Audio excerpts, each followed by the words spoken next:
A paz do Senhor, meus irmãos, pela graça e misericórdia do Senhor, estamos começando mais um subsídio para a Escola Bíblica Dominical aqui no nosso canal Boas Notícias. E eu já quero agradecer a você pelo carinho de estar conosco mais uma vez. E também agradecer a você que de repente foi encontrado pelo algoritmo aqui do YouTube, caiu de paraquedas no nosso canal. Que Deus te abençoe maravilhosamente. Estamos mais uma vez juntos, buscando melhorar cada dia mais e mais o nosso ensino na escola dominical e o entendimento de cada lição. Então hoje nós estamos com mais uma lição riquíssima com o assunto A Igreja tem uma natureza organizacional. É a lição 12 para 23 de março de 2025. A Igreja tem uma natureza organizacional. Eu já quero dizer para você que hoje o vídeo vai ser curtinho. Vai ser curto esse vídeo. Por quê? Porque em fevereiro do ano passado, 2024, tivemos uma lição muito parecida com essa. Então, eu vou deixar aí embaixo, tá? Aqui embaixo, na descrição, o link para você assistir a esse subsídio feito no ano passado, em fevereiro de 2024, com um assunto muito parecido, muito mesmo. Então, não preciso me alongar nesse aqui. Vou deixar o link para você acompanhar assistindo esse do ano passado também, certo?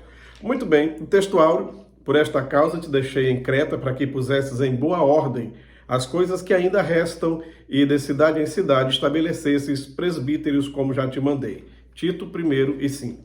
Verdade prática diz: a igreja é um organismo vivo de natureza espiritual e, ao mesmo tempo, uma organização. A leitura bíblica em classe está em Tito, capítulo 1, versículos 1 até o 9. E diz-nos assim: Paulo, servo de Deus e apóstolo de Jesus Cristo, segundo a fé dos eleitos de Deus e o conhecimento da verdade, que é segundo a piedade, em esperança da vida eterna, a qual Deus, que não pode mentir, prometeu antes dos tempos dos séculos. Mas a seu tempo manifestou a sua palavra pela pregação que me foi confiada, segundo o mandamento de Deus, o nosso Salvador. A Tito, meu verdadeiro filho, segundo a fé comum, graça, misericórdia e paz, da parte de Deus Pai e da do Senhor Jesus Cristo, nosso Salvador. Por estas coisas te deixei em Creta, para que pusesses em boa ordem as coisas que ainda restam, e de cidade em cidade estabelecesses presbíteros, como já te mandei. Aquele que foi irrepreensível, marido de uma mulher, que tenha filhos fiéis, que não possam ser acusados de dissolução, nem são desobedientes. Porque convém que o bispo seja irrepreensível, como despenseiro da casa de Deus, não soberbo nem iracundo, nem dado ao vinho, nem espancador, nem cobiçoso de torpe ganância, mas dado à hospitalidade, amigo do bem, moderado, justo, santo e temperante, retendo firme a fiel palavra que é conforme a doutrina, para que seja poderoso tanto para ademoestar com a sã doutrina, como para convencer os contradizentes. Olha, a igreja é uma instituição divina, isso não tenho dúvida, eu creio que você também não. Ela foi criada por Deus, foi edificada por Jesus Cristo para ser um testemunho vivo do reino de Deus dentro deste mundo. Por isso, essa instituição torna-se tanto orgânica quanto organizacional. A sua origem não é deste mundo, mas sua atuação se encontra exatamente neste mundo. Como Jesus disse, estamos no mundo, mas nós não somos aqui do mundo, tá? A palavra-chave da lição de hoje é organização.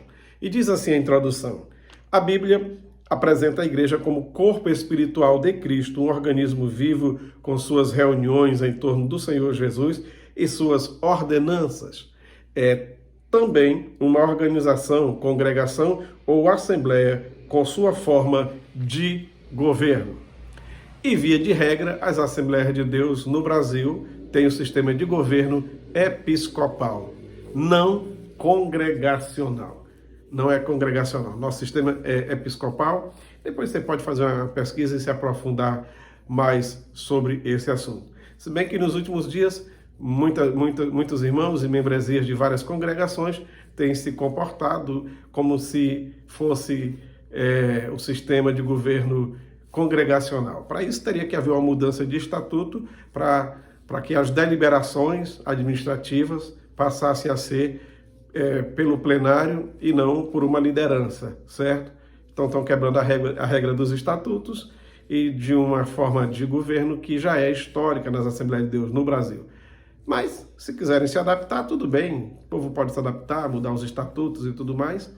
Porém, estão fazendo isso sem mudar o estatuto primeiro, né? Deixa para lá, cada um é que vai prestar conta diante de Deus dos seus atos. Muito bem. Então, o primeiro tópico fala-nos sobre Tito e as igrejas na ilha de Creta. O nosso segundo tópico, a institucionalidade bíblica da igreja. E o terceiro, a questão atual. Bom, já que o assunto fala-nos sobre a igreja ter uma natureza organizacional, é necessário dizer que a lição de hoje está dentro da disciplina ou doutrina chamada eclesiologia. Eclesiologia. E o que é isso? É o estudo da igreja como organização mesmo. Sua estrutura, sua administração, sua liderança, os obreiros, membresia e tudo mais, certo? Então a eclesiologia vai estudar a igreja local, desde a sua, como é que diz, a sua origem na cidadezinha, os primeiros crentes, os primeiros cultos, e depois os obreiros, os templos sendo construídos, a forma de administrar, o batismo nas águas, a administração financeira da igreja, o rol de membro, tudo isso faz parte da eclesiologia. Essa lição, embora não trate de tudo isso, mas está dentro desta disciplina ou desta doutrina que também se estuda aí em cursos de teologia. Faz parte, tá? Então, a institucionalidade bíblica da igreja é o segundo tópico, e o terceiro fala-nos um pouquinho sobre a questão atual. Olha, a igreja lá em Creta estava um problema sério, as igrejas, né? Várias igrejinhas locais na ilha estavam desorganizadas. Um dos problemas muito sérios lá era o mau comportamento dos próprios crentes. Porque o comportamento dos cretenses, no geral, o povo de Creta, era um comportamento desagradável, não era bom. Mas eles nem se preocupavam com isso, porque já era cultural entre eles ter esse tipo de comportamento. O problema é que muitos vieram para Cristo, vieram para a igreja e ainda continuavam com aquele comportamento que era cultural lá na ilha de Creta, e estavam na igreja, mas não queriam abrir mão dessa cultura, desse costume que havia por lá, que para crente não é correto. Como nos dias de hoje também, tem muitos costumes que as pessoas fazem por aí, e depois que aceita Cristo já não pode mais continuar fazendo. Não dá certo. Não dá certo. Certo? Então, em Tito capítulo 1, versículos 12 e 13, um próprio profeta deles lá, dos cretenses, dizia, falando deles mesmos, que os cretenses, via de regra, são muito mentirosos, são bestas ruins, são glutões e preguiçosos, ventres preguiçosos. Ou seja, são sempre mentirosos, pensa um negócio desse, sempre mentirosos, bestas ruins e ventres preguiçosos ou glutões e preguiçosos. Agora imagine a pessoa que culturalmente vive assim, veio para Cristo e quer continuar vivendo dessa forma. Além do que, lá também havia os judaizantes, que estavam lá no meio dos crentes, atrapalhando o bom andamento da igreja. O que são os judaizantes? São pessoas que se dizem servir a Cristo, ter aceitado a Cristo, sem querer abrir mão dos ditames da lei. É os que querem juntar a lei e a graça. É os que querem botar o pano novo no tecido velho. É os que querem botar o vinho novo no odre velho, certo? E aí, esse pessoal comprometia demais o trabalho da igreja e o crescimento da igreja e o desenvolvimento dos irmãos. Porque é como se dissesse assim, tudo bem, você foi salvo pela graça, Jesus te salvou, mas se você não cumprir a lei de Moisés, os mandamentos e tudo tal como é exigido na lei de Moisés, não vai dar certo.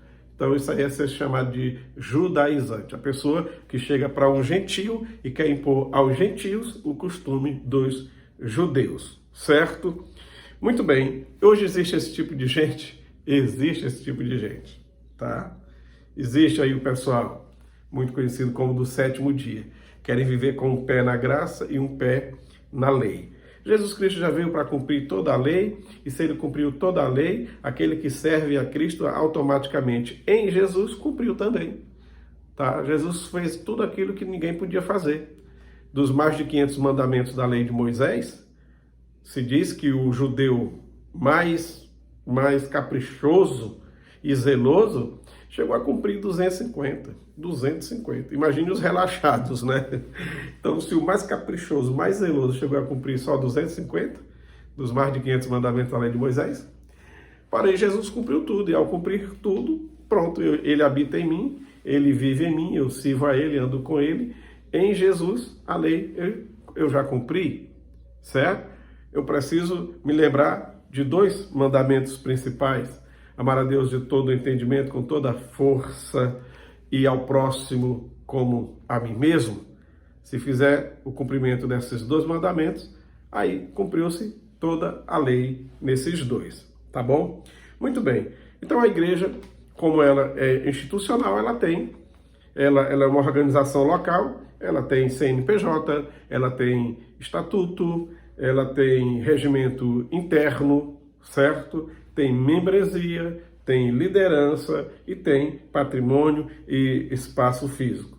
E, nesse sentido, a igreja, é preciso a gente entender, ela como organismo, ela é universal, está em todos os países. Onde tem cristão servindo a Deus, adorando a Deus, ele faz parte da igreja organismo. Essa igreja organismo não tem nome de fachada. Não tem nome de Assembleia de Deus, Presbiteriana, Batista, Quadrangular, Avivamento Bíblico, não tem esses nomes. A igreja como organismo é feito de homens e mulheres, judeus e gentios, salvos em Cristo, que estão espalhados aí por todo o planeta. Esse é o corpo de Cristo. Ela é universal porque está aí em praticamente todos os continentes, todos os países e cultura. Agora, como organização, ela é visível, ela é local, ela tem endereço. E aí precisa estar tudo funcionando. Como organismo, ela é um corpo está aqui. Mas o corpo tem seus órgãos, certo? Tem seus órgãos e tem seus membros. Aí é a organização. Quando já fala agora de órgãos e membros do corpo, estamos falando da igreja local. Aqui nós conhecemos, que tem endereço, que abre as portas, que faz o culto e tudo mais. Como organismo, a igreja reporta-se a Deus e aos seus mandamentos. A Deus e aos seus mandamentos. Agora, como organização, ela deve estar, além de reportar-se a Deus e aos seus mandamentos, ela deve estar também de acordo com a lei dos homens, o Estado, desde que essas leis não afrontem a Deus, ao Evangelho e a nossa fé, certo? Como organismo, ela reporta-se a Deus e aos seus mandamentos, mas como organização tem que estar de acordo com o que diz aí o Estado. As leis do Estado tem que estar dentro de uma norma, de uma regra, para poder funcionar, certo? Muito bem. Então, é isso aí. Fiz apenas um pequeno resumo aqui, apressadamente, rapidamente. Eu vou deixar o link aqui embaixo de uma lição de fevereiro de 2024, que fala sobre igreja, organismo e organização. Assista esse outro vídeo para complementar esse resuminho que eu fiz aqui hoje, tá bom? Que Deus abençoe a todos, obrigado pelo carinho e que você tenha no domingo aí uma ótima escola dominical, sendo você professor ou aluno, que possamos todos crescer na graça e no conhecimento de nosso Senhor e Salvador Jesus Cristo. Faz o CCC, tá? Curta, comente e compartilhe este vídeo. E se você ainda não é inscrito, inscreva-se aqui neste canal, nos ajude a chegar a um número maior de pessoas e mais gente sendo alcançado pelos nossos subsídios e demais vídeos aqui do canal. Que Deus abençoe a todos, a paz do Senhor Jesus.